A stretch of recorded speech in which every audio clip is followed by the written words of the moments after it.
Right, so I'm seeing a disgusting amount of drone brood. You can tell drone brood because it looks like bullets, like that. So that is concerning. So drone... Oh no. Okay. So that's concerning, and we now have a drone laying queen. The reason I know it's a drone laying queen, not only because these are worker cells and she's produced drones in it, but the bees have realised this and they have started to produce queen cells. Now you may think, that is a huge queen cell. That's going to produce a massive queen. She's going to be massive and awesome and sweet. But in reality, what has happened is that if there was a larvae there, it's dropped. And then it's dropped again, and the bees keep building the wax around it. So the larvae is probably around here, and it started up there. So that will not be a good queen, unfortunately.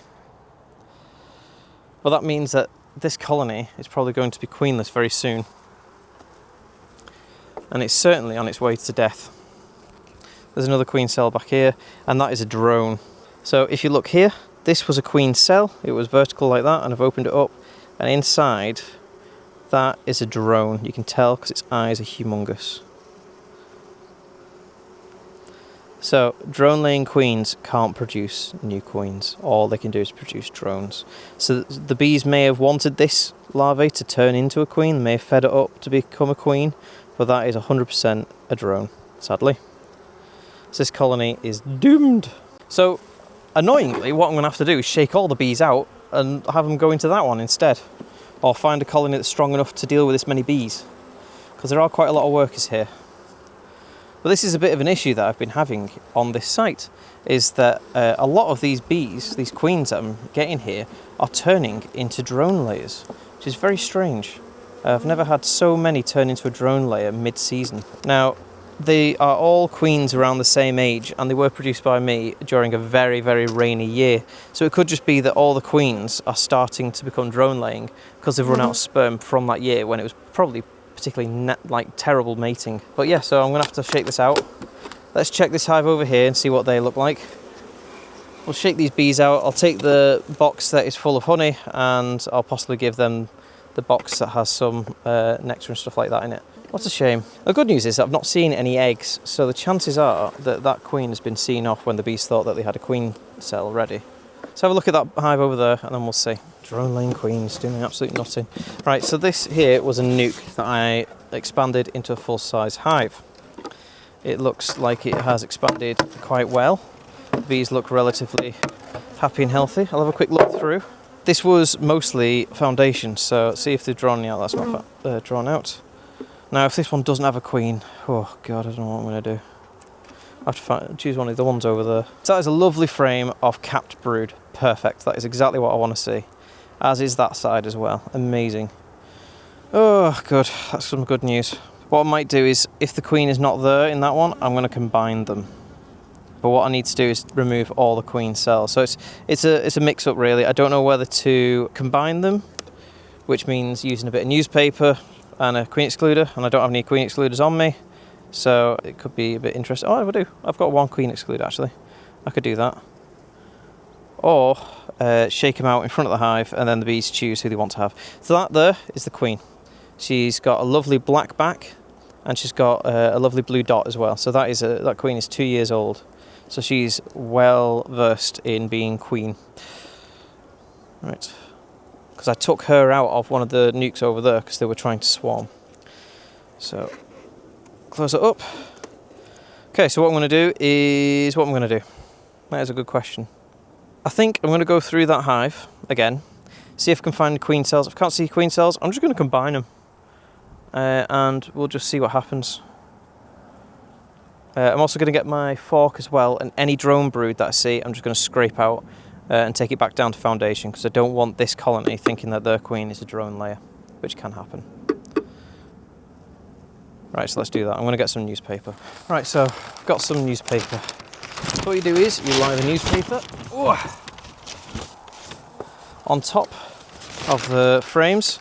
Doesn't matter which side has the queen in and which side doesn't have the queen in. So I'm going to do that. Then I'm going to lay this over the top, bee space down, remember. I'm going to match it up. So what I've done there is I've created a barrier between the two sets of boxes, the ones below and the ones above. But the bees can't see each other, they can't smell each other, they can't do anything, they can't get through each other. That means that these guys would live happily away from each other, any issues whatsoever, and they would never see each other because this thin barrier would stop them from smelling each other. We want them to combine, so what we're going to do is we're going to give them space to smell each other. Now bees can tear through paper like there's no tomorrow. So what we're going to do is just make some little holes here and there. The uncapping fork is pretty good for it. Just like little slices here and there. It just means the bees can come and sniff each other and they've got some place to grasp the paper. So sometimes I'll come back and all the paper will be gone apart from this stuff here. So there you are. Right, so what I'm going to do is I'm going to transfer that box on top of here and we're going to go through and we're going to get rid of any drone brood and we're going to shake all the bees off the frames and get rid of any queen cells as well, so they are completely queenless. So this can be a bit upsetting for the bees, having their home shifted back. So you may get a bit of pester going on, but don't worry too much about it, or just use a bit of smoke. Okay, so we're going to have a look. There's nothing on that frame, but I'm going to shake all the bees off it anyway. Put it there just to give me some space. And queen cells. So if this colony has not been producing any brood for a while, these bees, the majority of them, will be flying bees, so they may be grumpy. So the good news is that I'm not seeing any eggs anywhere. Remember, any queen cells that you see, squash. Right, so I found some drone brood. There. And there. So I'm going to shake the bees off this one. And we're just going to use this uncapping tool and we're going to get rid of all this drone brood. If we need to take it down to foundation, we need to take it down to the foundation. The reason for this is that once drones have been laid in the cells, the bees will continue to lay drones in those cells even if she's not a drone laying queen. And that can sometimes mess you up. You may think, oh no, another one that's drone laying, when in reality she's just reusing the cells that are drone shaped. So that side done. There is some drone brood on here and some queen cells, so I'm going to shake these bees off. If you don't get rid of the queen cells, the bees up here will still think that they have a chance to produce their own queen, and they may fight the colony that they are being merged with, which doesn't end well for anybody. So you have to be really sure that you're not going to inadvertently give them a queen cell. Or what can be even worse is that the bees combine and they think that they've got a supersedure cell on the go. So they kill the nice healthy queen, and then you end up with another drone coming out with ideas above its station. Right, so that's the first box done. All those bees that have flown out when I shook these frames have started to gather on the floor here. I'm doing that on purpose, I'm letting it stay there on purpose, because what will happen is they'll stay there, they'll land, they'll have a walk around and stuff, and it means that just before I close this up, I can tap them in and put the lid on. So that's the plan anyway. So I'll have a look at this one. This one's got quite a lot of drone brood in it. So where's the frame I took out before? I think it was propelised down pretty badly, so let's have a look. I've been seeing a lot of these adverts for these like gator gloves, where they're the toughest gloves in town. And I can see why they're doing quite well, because gloves like these are just falling to bits. They're doing a great job of marketing. Wish I could do that. Right, so that's just foundation with nothing on. Here's the drone brood frame that gave me the nod that these guys were having trouble. So we're going straight to foundation with these guys. Do not mess about. It may feel really cruel, but you're being cruel to be kind, because all that will happen is that this colony will just die out anyway. So you're removing the last bit of brood that this queen had, and it's to help the whole colony survive. I am absolutely destroying this frame, but that's fine. The bees can produce wax really easy. So I'm just removing everything that even flip. Got stung. Remove anything that even looks remotely like a piece of brood. There we go. So I think that's all drone brood gone. Some cells here. If you can't get rid of them, then just destroy them, damage them enough that they're no longer viable. The sting is still in there somewhere. So as I said, they're probably a bit uppity because the majority of them are going to be flying bees. They're also queenless, so they're going to be uppity about that. So don't get upset about it. They're just being normal bees. That's what bees do. Just take your time. If you get stung and it hurts too much and you need to stop, then stop. Bees aren't going anywhere. It's you that's dictating this process, not the bees. It's annoying because this was a fresh box of foundation, so this literally, I've just bought this. And it's like 30 quid's worth of foundation and frames, and now the bees have absolutely guffed it up so much that I'm going to have to ruin it, and they're going to have to fix it. Going to be earning the keep, I think. So what I'll do is I'm just throwing these bits of wax and stuff on the floor for now, but what I'll do is I'll come back at some point with a bucket and collect it all. But in the meantime, the wildlife nearby will be fed quite well. So there you are. Hope you like that, little mice, rats and birds. I know that a lot of pheasants come here, and sometimes deer do as well. Not quite sure if deer eat larvae. I've seen a horse eat a chick, so I never put it past any other creature to eat anything. So yeah, maybe they do eat some larvae. Let's see. Can't see why not. It's a good source of protein for those who don't have taste buds. I'm gonna have to get another glove. Back in a sec. Right, next box. Oh, this is the really heavy one. Crap. I might just shake this one out into the hive. Oh, I don't know what to do. Right. Yeah, I'm going to shake this out. So I'm on that brood box. It's absolutely jam-packed with honey. I'm going to shake it out and just have a look, see what the frames look like. If there's any brood in there, then I'll put the box on here for the bees to clean out and then make it better.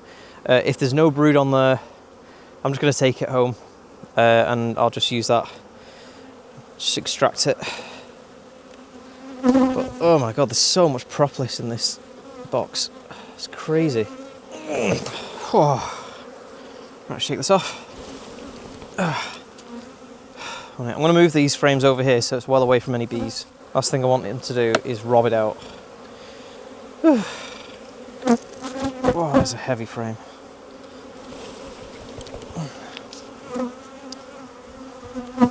No brood yet, that's good. Now, if it's not, say you're combining colonies and they don't have drone laying queen, that's absolutely fine to leave brood in with them. Just make sure there's no queen cells. If you find any queen cells, then they'll have trouble integrating with each other. Oh, last 4 frames. Let's see if the bees really want to screw me over. A bit of drone brood there. That's annoying. Let's see if I can clear it out myself. That's interesting. A varroa just crawled out of one of those cells. Right. So I've scooped out there's only 3 capped larvae then. I've not checked the other side actually, that's a fair point. Okay, so there was 3 capped larvae and I've scooped everything out from around it, including the honey, everything. We do have some queen cups on here, but no brood, so that's good. There we go. Right, there we go. So now we're going to tap the bees out of this box. I'm going to take this box and put it in my van. So here we have the last box. Now I don't think they're actually using this box for anything, but given the space that they had and the space they've got now, I'd quite like to give them a bit more. So I'm going to go through, get rid of any drone brood, and then we're done with this hive. Just put a lid on, tap the rest of the bees in. That's got a bit of honey in it actually. A bit more honey, some capped, that's fine. Every little helps. And that's got a bit of honey in randomly. Okay, cool. Squidge. Right, so now what I need to do is I need to transfer the bees that are on the outside of this box that are really confused and lost because they don't know where their home is, because I've literally just put it on top of this one. I need to transfer them into this box, and as you can see there's a lot of bees flying about.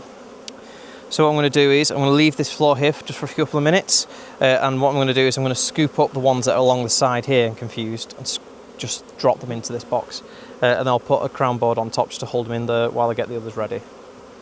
So let's put this crown board on. I thought I'd just bring you around here to get a better look. So the roof that's going to go on this is here, so I'm going to try and scoop the bees into that roof. There is a way of doing this that'll collect the bees a lot easier, and you need a water spray. So what you do, if you spray them with water, bees can't fly when they've got wet wings. So all you do is you spray them all with water so they can't fly, and then you scoop them into like a bucket or something, and it's a good way of shaking them in. So I'm going to go after these guys last, because right now we've got 1 and 2 here. that have bees in. So I'll try, open this up, tap, close. Now there is an entrance there. I'm just going to close that there like that, make it a bit harder for them to see. Next port call is that one, so I'm going to get these guys as best I can. I'm going to brush them onto the floor, and I'm going to turn the floor upside down and knock them into the roof. So let's put these back down here. Use this because these guys are getting a bit uppity. Now these are flying bees, so that's why they're all here. So they may just fly off as soon as you touch them. That's fine, don't worry about it. Right, let's put that down here. Ready? 1, 2, 3, up. And down. So you're not going to get them all. There's going to be bees that are going to be here and they're going to look like a swarm. They're not a swarm, but it's what it's going to look like. Right, the next port call is to get these ones on the side. Now you don't really have to do anything with these ones, you just scoop them into the thing and then put the lid on. Just brush them off. If you're scared of getting stung, use your fingernails. Bees can't sting through fingernails. Now there is another thing that you can do if you really want to, but it might make things more difficult. You can open up one of these as an entrance. So as the bees are flying around, they can deal with things that are within 3 foot. So the entrance was here, so 1, 2, 3, they could easily find this box. And you will see them, you'll see them that they're all starting to rest on this box, like, oh, this is home, why can't I get in? And what they'll do then is walk up and down, they'll try and find the way in. If you open up one of these things, they'll all make the way into that entrance up there eventually. Because once one finds a way in, that's going to be their entrance in. The only issue with that is that sometimes if these are open, they know that they can get in and out through an entrance. They don't go and try and get through the newspaper. Same with the ones below. Or what you can also find is that they will think we are still our own colony and they will fight the ones down there and kill the queen, which can be a bit of an issue. So it's always better to keep them sealed and they'll work their way in. It's just a bit annoying. Now these bees, don't worry about these bees that are flying about and still stuck outside. They will eventually get bored. When it gets night time, they'll cluster like a swarm and then they'll start flying off and they'll meet other foragers while going to other plants and stuff like that. And then they'll probably go back to their homes and bribe their way in with a bit of nectar. So don't worry about them. It's all going to be okay. Yeah, so I'm just going to close these guys up.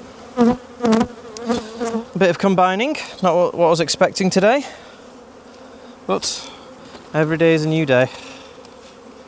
And bees don't read books. They never read bloody books, I'll tell you that much.